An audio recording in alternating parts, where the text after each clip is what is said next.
Jadi alhamdulillah hari ini ada beberapa agenda. Yang pertama tadi ke Perlak Barat, Bang ya. Perlak Barat di Gampung.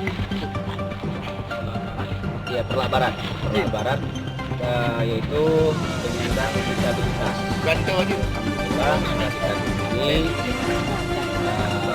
Dan yang kedua tadi di Rayu yaitu di lansia juga ada saudara kita di Lusentang, Kecamatan Juluk, dan ini juga ada saudara kita di Lusentang, kampung yang sama, juga disabilitas karena beliau cacat dari kecil.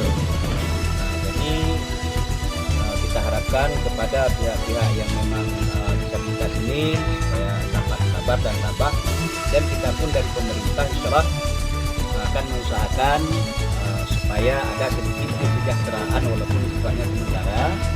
Ini ada juga dari dinas sosial Bang Is, dan ini juga ada Pak Camat. Alhamdulillah ada dari Pak Polsek, dan Ramil yang mendampingi kita.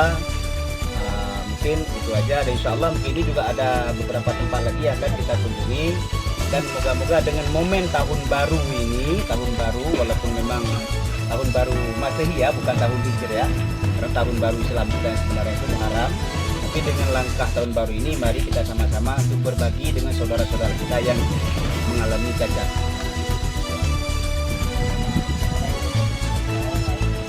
Ya.